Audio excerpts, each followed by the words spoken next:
and I entered a talent search that I saw on Instagram. They wanted to find like the next R&B superstar from ages like 13 to 19 or something. Oh, wow. I was like, okay, this is probably going to result in absolutely nothing. And then they called me. The reason that I have garnered a little bit of success from there is because I would post just videos of me singing them. Like the reason it all started is because I posted one video of me singing a song that I really wasn't a huge fan of and that I didn't have many plans on releasing. So how do you deal with that like pressure? It was probably not well, to be honest.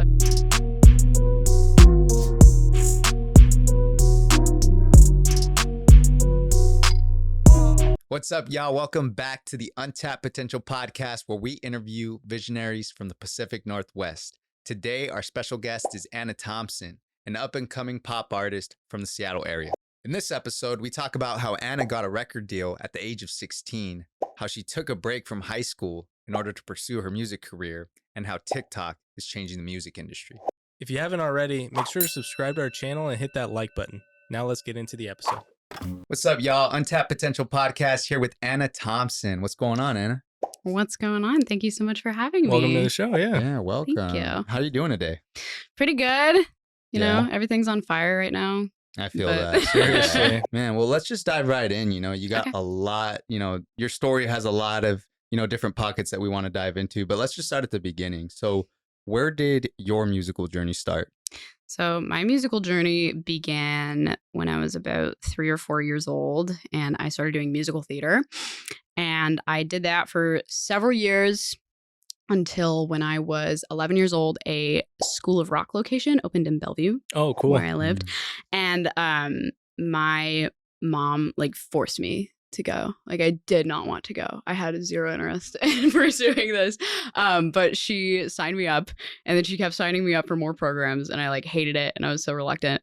And then eventually I just kind of fell in love with it, and I loved performing with a band. I loved rock music. I was learning so much about music theory and how to perform, not with by a script in a musical theater. So yeah, that was really, really beneficial to me learning how to use my instrument and how to perform. And then when I was 16, I was offered a record contract from a major record label. Wow. Oh, Lord. And I actually stopped going to high school in order to pursue that. And I was working in LA and then coming back here. And then I started making pop music, and I started learning how to be a recording artist. And yeah, now here I am. That didn't work out. And then I started pursuing music independently. So yeah, that's kind of the Cliff Notes version of wow, a lot of milestones in that. I want to dive deeper into those things though. So what was the did you have a family background? Does your family, are they involved in music and stuff? To some degree. Nobody in my family has pursued it professionally to the degree that I have, but my grandmother plays the guitar, and she has a beautiful voice, and she also has perfect pitch, and I inherited that, which is super awesome. What is that? Perfect pitch, otherwise known as absolute hearing. It's this weird phenomenon where sometimes kids who are exposed to music at a young age, they can develop the ability to identify pitches without a reference. Oh, wow. That's Charlie Puth does it. Yeah, Charlie Puth has it. And I didn't know that I had it until I was 14. But. Did you hear every time a random bell rings, can you just right away? Yeah. That's crazy. Wow. Yeah. How did you discover that you had it at 14? When I was in School of Rock, there were tons of kids who had perfect pitch, and I had no idea what that was because I wasn't really into music theory as much as the other kids at first. And then when I sort of started to learn what notes were and what a, D flat sounded like, then I was oh, I actually don't need to refer to the piano to figure this out. And I could always find middle C, that's middle C. And then I was oh, I actually just know where all the other notes are. And then I realized that I was just all the other kids in my band. It was pretty cool. How many instruments do you know how to play? None. Well, actually, I'm a little humble when it comes to my ability to play the keyboard because I do not think I'm very good at playing the piano at all. But I can use it to get by. I write on the piano, but I am by no means mechanically skilled on the piano. My grandmother, however, is. And so she played a lot of instruments, and my mom also sang a little bit. But other than that, there wasn't like a whole lot of music in my family, but they were always incredibly supportive of me pursuing it. Gotcha. And you mentioned you didn't really like the School of Rock, like at first, the Yeah. idea of going there. What made you like start enjoying it once you were there? I think I just had like a huge guard up because I hadn't been exposed to very many genres of music, and I really wanted to just like fit in the box that I'd put myself in thus far, which was musical theater. And like my favorite artists were Katy Perry, Kesha, and 303. And that's okay. all I wanted to listen to, and they were not playing any of those songs in School of Rock. So I didn't know how to sing the songs. I didn't really enjoy listening to them as much. But then when I kind of like learned more about the like sonical intricacies of all of the music that we were listening to and playing, it was really, really cool. And I think after like the first few shows is when I really fell in love with it, because I got to like sing for people. And I got to just, it was more of like a free flowing situation as opposed to, like I mentioned previously, like following a script in theater. Right. So that was really cool because we could just like be ourselves, and it wasn't like just me. Like me and all my friends were like, got all nervous together before our gigs. It was super fun. That's cool. awesome. Yeah. So between School of Rock and when you got a record label deal, like what happened in that process to lead up to that? So I had continued doing School of Rock from the age of 11 till I was 17. So I was there for like 6 years, and it's basically just like an after school program. So I was still in middle school and high school eventually, and I would do that after school. But I think it was my junior year of high school. I was still in School of Rock. I was still going to school, and I entered a talent search that I saw on Instagram, and it was ran by this record label. They wanted to find like the next R&B superstar from ages like 13 to 19 or something. Oh, wow. And I was like, okay, this is probably going to result in absolutely nothing. And then they called me. Wow. Yeah, and then they flew me out and a bunch of other kids, and we did like a showcase for a bunch of the label executives. This is the first time I'd ever been in LA. Then they put us all in a studio. Never been in a studio my entire life. Never sang a pop song either. So then we were cutting pop records that they just already had, and then they narrowed it down to 7. Then they narrowed it down to me. Wow. How did you deal with that pressure though? Because those were 3 new things really. First time in LA, first time in a studio, first time recording a pop record. Yeah. And you got chosen. So how do you deal with that like pressure? It was probably not well, to be honest. I broke down a lot, and I was honestly pretty miserable because I ended up leaving high school, and like I had no friends because nobody had time to hang out with me, and nobody really like related to me either because the line of work that I was getting into wasn't what everybody else was pursuing. So it was pretty tough, to be honest. I was very excited at first, but yeah, I kind of got like with the label that I was working with, it didn't end up working out because we couldn't find the sound. So not only was I a really lonely kid, I was a really lonely artist because I couldn't do anything right and nothing was really landing. So you said you guys couldn't find the sound. What exactly do you mean by that?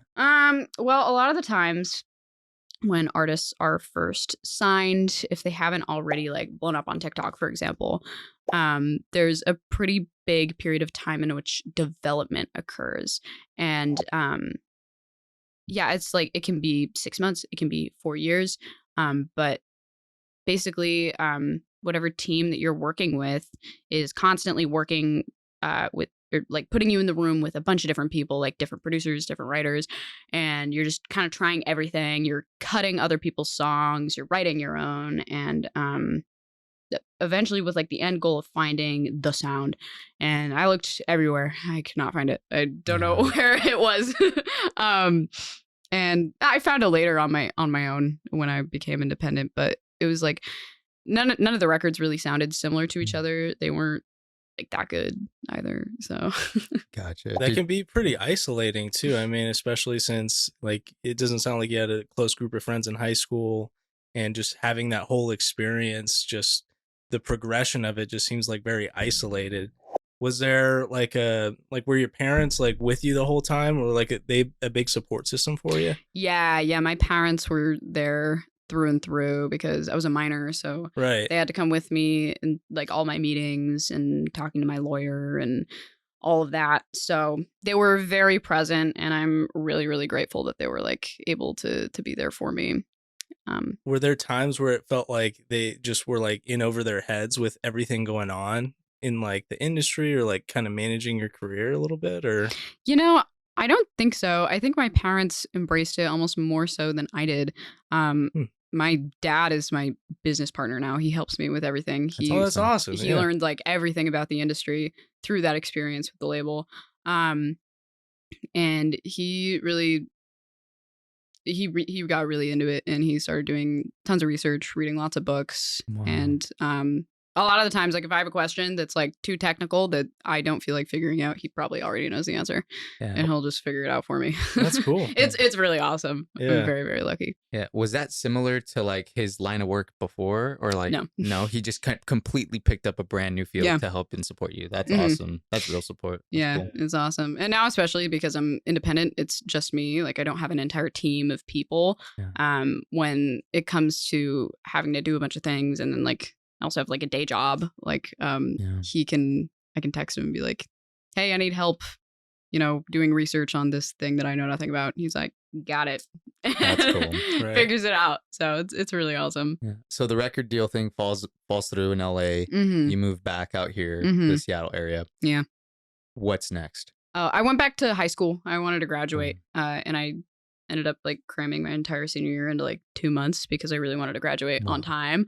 So I graduated in 2019, like right before the pandemic started. So I didn't have to endure any of like the remote learning. So that was really cool. And then I was just kind of like, I kind of had a year where it was just like being a teenager and just like hanging out with people, making new friends.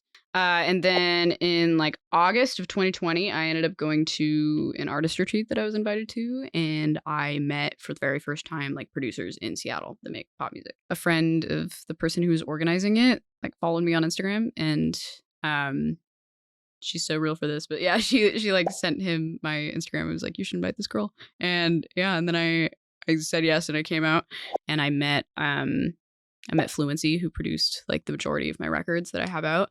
Yeah. And we just like instantly clicked, and we made a song called Telepathically. And I was like, I felt so free. It was so liberating. I was like, oh my gosh, I don't have to be signed to a record label to make music. Like it's literally the same as when I was in LA. It's just there's not a bunch of people with a bunch of money involved. Right. Like it's just me.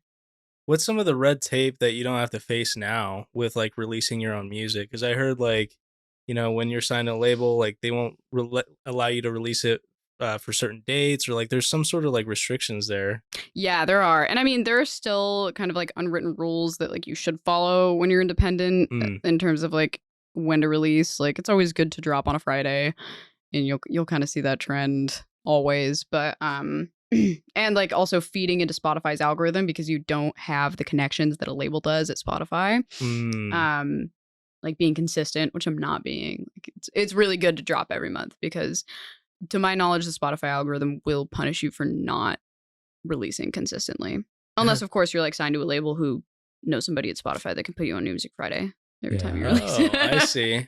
I feel like everything's an algorithm. Seriously, now. Yeah. I've never heard it. We've never talked to anybody about like Spotify algorithms. But, I mean, yeah, it makes sense that they have one too. And like, yeah, everybody does. Yeah. Is the big thing on Spotify like getting featured on playlists and just recommended songs? Yeah, there's a lot of things. There's a lot of mechanics at play as far as Spotify goes.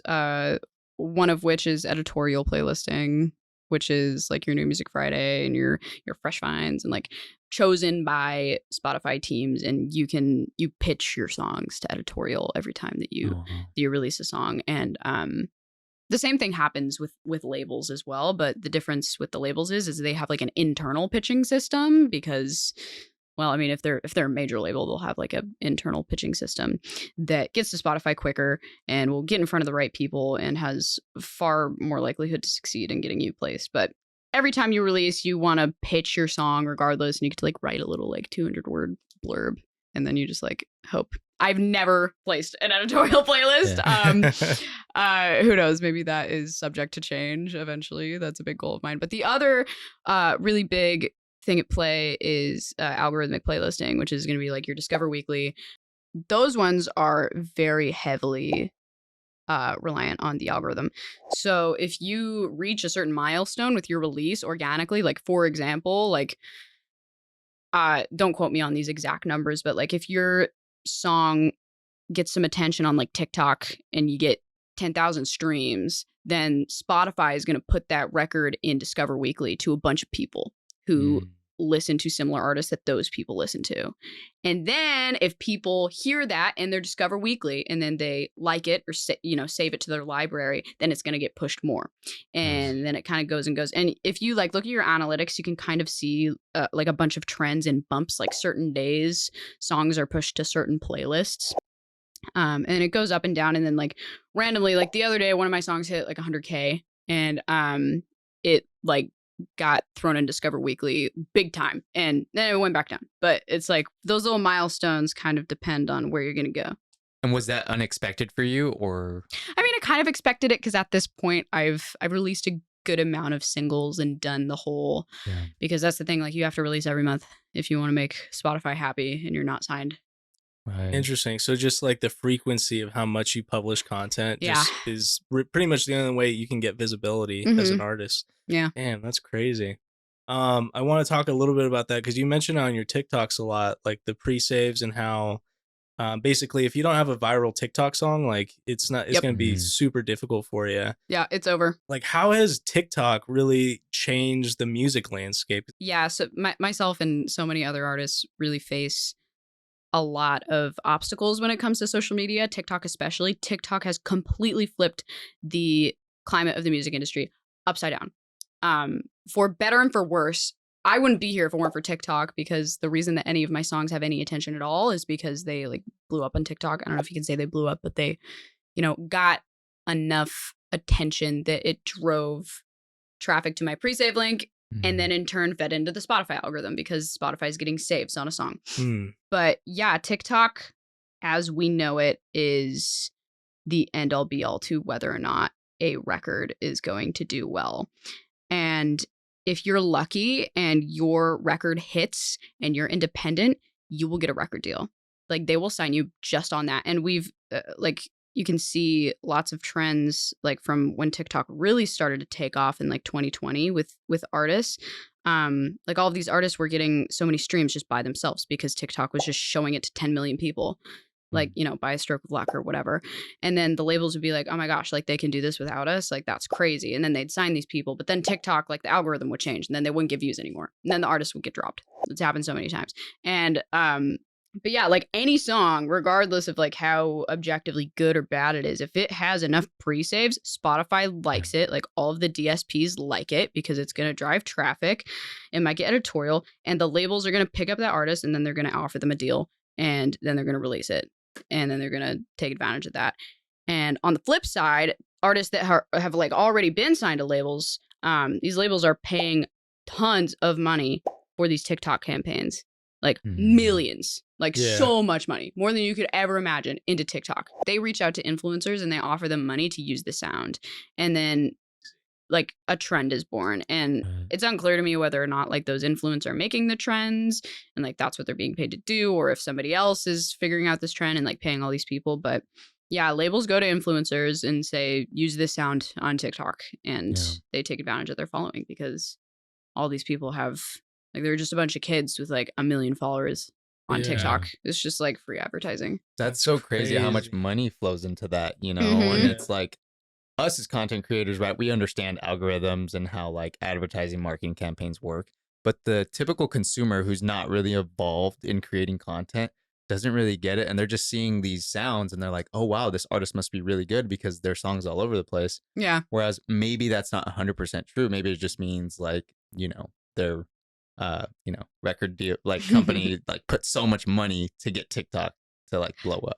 Yeah, for sure. I think like there are definitely artists who just like blew up randomly that didn't have any connections. I mean, like myself, like nobody paid for me to get 1 million views on TikTok. That just like happened. But because that happened to me and a bunch of other people and it became successful for them, these labels really want to take advantage of that because that's where people find music now.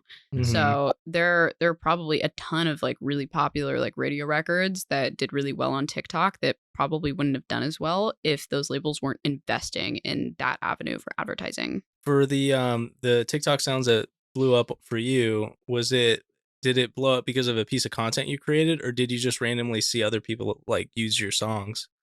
So I actually haven't really had any of my original sounds or like my actual songs blow up on TikTok. The reason that I have garnered a little bit of success from there is because I would post just videos of me singing them. Oh, I see. And then people would be like, oh, I like this. And like the reason it all started is because I posted one video of me singing a song that I really wasn't a huge fan of and that I didn't have many plans on releasing. It's called Gimme High.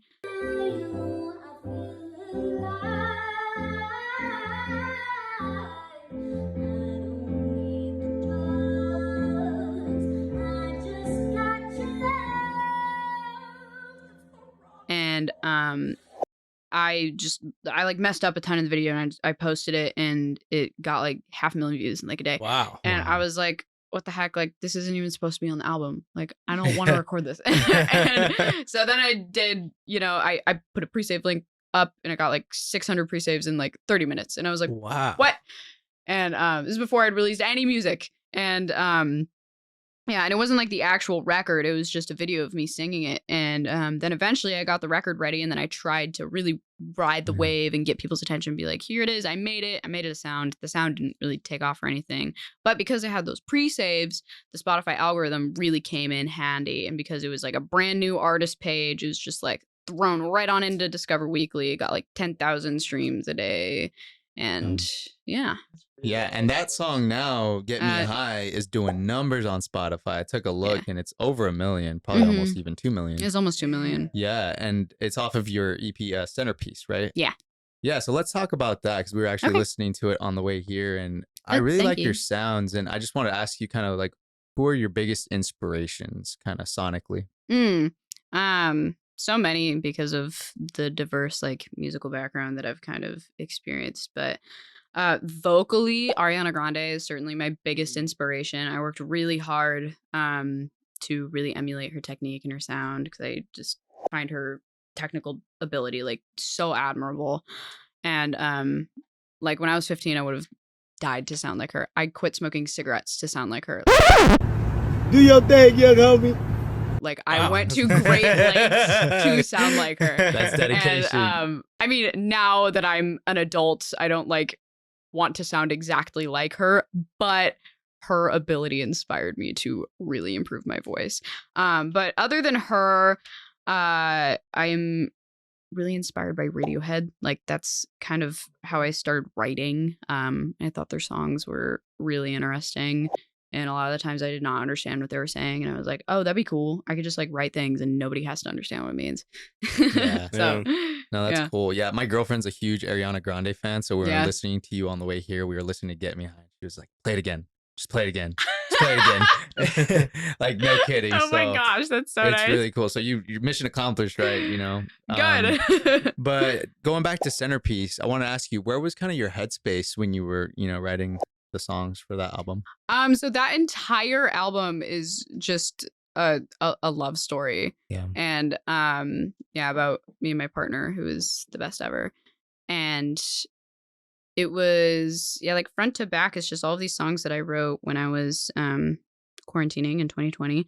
And I was thinking about him a lot. He was my ex at the time. And he was on the brain. So then I started writing songs about thinking about him. And then we eventually reconnected. And now we've been together for a couple years. And it was just really, really inspired by my love for him and falling in love with him again. And just all the things that we experienced together and like that first little chunk of us rekindling things. And yeah, so that's like a really special one. It's like all for him. That's why it's called Centerpiece, because I was writing it and I was like, he is just like the centerpiece of this project. Well, normally when I hear people writing about exes, it's in a negative sense, Here's Johnny. So I'm glad this is a positive story. Yeah. I want to talk about your music videos. I don't know if we can pull some up here. Okay. I really like the style, and I know you work Really? with Justin Yeah. a lot. It's like when I watch the videos, it almost feels like it's very like whimsical, like dreamy almost. Mhm. Was that the style that you intended for it? Like you were stepping into like a dream? Yeah, for sure. The first those two shoots for my first two music videos, which are Telepathically and Dreams About Him, we did those back to back, and we did that in December of 2020, the week before Get Me High came out. So I had no music out, and I was recording my first music video and releasing my first song in like one day, and I was in like a motel in Tri-Cities, like by myself in the snow, and it was wild. That's a story wow. right there. I love it. Like this is all like super well done. Thanks. I think we recorded these ones like a year ago, I believe. What was that like for you, like being in a music video? I mean, you're literally acting, right? There's like a storyline and stuff. So what was that experience? It was really weird the first few times. This video that we're currently watching my music video for Robot. This was the second time around that I had ever recorded a music video, so I kind of got the hang of it. But at first it was really surreal seeing myself on camera, like in the monitors, and being like, oh my god, is that me? It's kind of the same feeling that you get like when you hear yourself on a professional recording for the first time. Yeah. You're like, oh my gosh, that's crazy. Like that's me. But yeah, like all of these like whimsical visuals, like this one, Telepathically, this is one of my favorite songs that I ever made. This is the first song I ever made as an indie artist. And this is what I intended to be the debut single, but Get Me High happened, so that had to happen first. But yeah, Get Me High was coming out, and we were recording this music video for Telepathically. Justin conceptualized a ton of the visual ideas. I basically told him, I was like, I like pink and sparkles, and I really like some of the aesthetics from Euphoria. And he was like, cool. He's like, cool, got it. That's Yep. literally it. That's what it was. Cool. Yeah. Yeah, so that's this. I love this video so much. I think this might be one of my favorites. And then the video for Dreams About Him, which we shot at the same time, that one, I actually did have an idea. Like I had this random image of like this chaotic bedroom that my friend had sent me that she like found on Pinterest at one point, and I like sent it to him. I was like, can we shoot it in this? And he was like, yeah. And then he literally built it. Oh wow. And then we shot it on that. That's cool. So you kind of drove the concept for this one. Yeah, more. and like all of these B-roll shots are like, you know, we really wanted to capture the detail that they put into the set. It was insane, like the little Legos glued to the wall. I did not come up with that, but I just sent them a picture. I did minimal effort when it came to this. They really carried. Yeah, this is awesome. Yeah, this was my first time like in front of a camera, so it was. Yeah, and what a set too to be in front of a camera with. Yeah, it was crazy. That's awesome. And so kind of to segue just a little bit, but yeah, for sure. You know, you were a contestant on American Idol. Yes, I was. Yes. Can you want to talk a little bit about that, your experience? Yeah, season 20 of American Idol. And it was really crazy because I grew up watching American Idol. Yeah. But yeah, I was cast for the show. Unfortunately, none of my performances made air. But I did manage to get some of the images, so I kind of decided to announce it regardless. I think they showed like 3 seconds of me talking about TikTok, which is so funny because we just had like a full in-depth conversation about TikTok. Yeah. It was like a clip, like Luke Bryan was like, "Are you on the TikToks?" And and then Katie was like, "You sound old." They didn't show that part, but but then I was like, "Yeah, TikTok is great, and I love it." free ad right there. And that's all they showed. And then they showed like a compilation of all of the other contestants that had like blown up on TikTok because the entire cast was just people that they found on TikTok. So, That's crazy. So that's how they found, or I guess you submitted your I guess resume to the show, or no, I actually I had been working with the casting producer that cast me for season 20 for several years. She actually reached out to me several years ago, and I actually like went through the entire audition process before, and I made it to like the executive producer round right before the on-camera auditions, and then eventually the executive producer said no. But then the casting director hit me up again and was like, "Yo, what's up? Do you want to try Idol again?" And I was like, "Sure, why not?" And so yeah, I think I sang for them like one time on Zoom, and then they were like, "Yeah, come on out." And then I went and I did the auditions.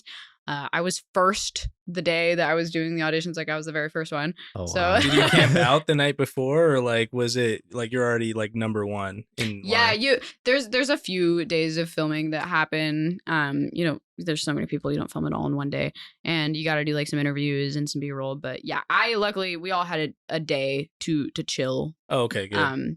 Yeah, we had a day just like in LA. We got to stay in like a 5-star hotel, which was super cool. Yeah. And I got to bring my partner, which was really awesome. And so that was him and I's first time in LA, which was That's real cool. really special. And yeah, it was crazy being on like a full-fledged television set, reality TV. It's a whole other thing. We could do an entire separate interview just about like the intricacies of reality television. But yeah, I was first that day, so it's like 11 in the morning. I'm like freaking out. And yeah, the judges were like just coming to set since I was first. And they sat down and then they like sent me into the room where we filmed them. And I actually didn't sing for like a minute because they were like just set up, settling in. Yeah. So they were like talking amongst themselves, and I was like, And you're just standing there. and I that was must like, be super nerve wracking. No, it is. And like, I'm just like, oh yeah, what's up? It's Katy Perry. Yeah. Like That's cool. wild. But the most shocking thing that I need to share, this weird thing that I discovered being on Idol. When you're in the audition room, the judges are like right in front of you. And it's just like a little studio and lights and whatever, and then the background. But the judges are mic'd and they are amplifying their voices like to you. So they're right in front of you, like super brightly lit, but then their voices are just like booming, and it's just like these weird, like godlike figureheads like speaking at you, and it feels very disorienting because you're already in like incredible shock from like walking into this surreal environment, and now these judges are like speaking like 100 decibels louder than they should be. That's crazy. Wow. And so how far you were away from them? Like how far was it? Like 8 feet. Oh. So they're wow. right in front of you, but they have like mics that are going throughout the entire room, and you're not. So you can hear yourself like normally, but they're like really loud. Oh, yeah. I can see how that's disorienting. You're for like, sure. whoa, what is happening? Like, So that was like the weirdest takeaway from Idol. But yeah, I got 3 yeses, and I got my little golden ticket. Oh, cool. And yeah, then a few months later, I came back out for Hollywood Week. The first round is called Genre Round, and I was in the pop genre, and I sang Bad Romance by Lady Gaga, and I did really bad. I like the feeling after I completed that performance was like the most intense shame I'd ever felt in my entire life. No. Because I like the entire audience is the other contestants, and everybody there is like so good. They're like stupid good, and I was like, wow, I just sounded really bad in front of all of these really good people. But for some reason I was spared, and I was like I was one of 2 people in like my line that made it through.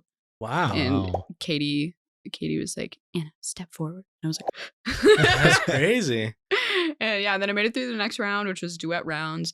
And that round is actually insane. I don't know if you've like watched Idol or if you know like the format of the show, but I know a little bit of the format, but for those that don't, is the duets where you go with another contestant and you guys sing together? Yeah, so Okay. duet round happens. It's the second round of Hollywood Week, at least for that season. They changed the format a lot, but the whole like shtick of it all is that it's supposed to be like really intense. Like you're like deprived of sleep and food, and it's like intentional to like, it's like industry simulator, even though I've never experienced that in the industry personally, but It's just TV drama simulator. yeah, no, exactly. It's just like make people upset. I was like physically unwell at that point because like you don't really get to eat when you need food, and you don't really get to sleep either because you have to be there at like 6 a.m. Oh my God. And you have to be in like camera ready, like full hair and makeup, like warmed up and everything. It's So you have to get up even earlier than that. I was waking up at like 4:30 every morning. Wow. And this is why duet round was so absolutely brutal. So after genre round, they do the entire like day, everybody, and then it's like 10 o'clock at night when they wrap, and then the judges pick duet partners out of everybody who's made it through. And then you have to like wait in this room, and they film the whole thing, and it's like a part of the show. And then they like have these little cards, they call your name, and then you go up, and then you take the card with your name on it, you flip it over, and it has your duet partner that they've assigned you. So I like got my duet partner, and then they ship you back to the hotel with another film crew, and then you have to pick a song from like a list. And at this point it's like 10:30 at night, and you have to pick a song, learn it, arrange it, go into a room with a vocal coach, practice it, get it approved, and then basically practice until you feel like you're ready, because you have to perform it the next morning. Wow. So it's an all-nighter. Yeah, so we were up till like 1 a.m, and like once I got back to my hotel room, like I still had to shower. So I like showered, went to bed, up at 4:30 again. Like it was not good. No food either. Wow. It was Oh man, what song was it for that what round? did we do? We did Somebody That I Used to Know. Damn. And I think honestly, I was really proud of that performance. I thought I did really well. But yeah, unfortunately we both got the boot. All that work for 3 seconds of damn, man. It is what rough. it is. There's a lot. Like I'm far from the only person that has happened to. It's just kind of regular. They cast way more people than they can show, and a lot of it depends on like whether or not you have like a story to tell. Because if you have no story to your thing, like unless you've made it like really far, they don't. There's no reason to like show your performances, especially mine, because they were pretty mediocre, to be honest. And so what was that like? Like you get told, you're booted. How did you take it? I mean, I was really in it, and I was like, at that point I'd worked really hard. It's a really intense experience, so I was like, I was a little disappointed, but yeah, then I went back to my hotel and I was like, oh my god, I can just like eat now. I was like, I can get maybe 8 hours of sleep before my flight tomorrow. It was awesome. And then I got to go home and like tell everybody all about it, and it was just like, because people just had so many questions, and I was like, here's all of the things, and it was crazy. And like I knew in the back of my mind, I was like, no way I made it top 70 with like the most boring story ever. No way they're gonna show me. So I kind of knew that they weren't gonna do it, because I've been on reality TV before. I was on America's Got Talent in 2020. Oh wow. Yeah. And the same thing happened. I got all yeses and they didn't show anything. Damn. So in terms of like, I guess the experiences between the two shows, you mentioned that American Idol, they deprived you of food. Was it similar over here in America's Got Talent? I can't really speak that much on America's Got Talent because they do things a little bit differently. I only was present. It was also March of 2020 when we filmed it. So it was right when the pandemic started. Yeah. Wow. So I went out. Sorry. No, you're good. I went out to LA to film America's Got Talent in March of 2020, and I did the whole audition thing. Everything led up to eventually me getting 4 yeses from the judges, and then like, you're good, you go home, and then you basically wait for a call from the producers to decide if you're one of the people they would like to feature in the show. The judges can say yes to however many people they want. But they really only have time to show 60. So unlike Idol, who brings everybody back regardless, well, mostly everybody back regardless if they they want to show you, Got Talent is kind of more efficient. They're just like, we're not going to air it, so even though you got all these yeses, like we're not going to bring you back, basically. And that happens with like the majority of the contestants. They make it through on Got Talent, I'd say. Do you see yourself ever trying again? That's a great question. I've done the reality TV thing. It really depends what show reaches out and how much I would have to put my life on hold for. And also just because like the odds that you get cast for these shows are so slim, and once you're on it, the odds that you actually get to reap the benefits of being on it are even slimmer. So it's like you're risking so much. Well, I mean, I guess not that much. You just have to like go experience it, and like if you get shown, like, you know, or you don't, whatever. But yeah, I think it would definitely depend on the show. I'm not opposed to it. I would just need more of a guarantee that it would actually be like worth my time. Yeah, no, I feel that.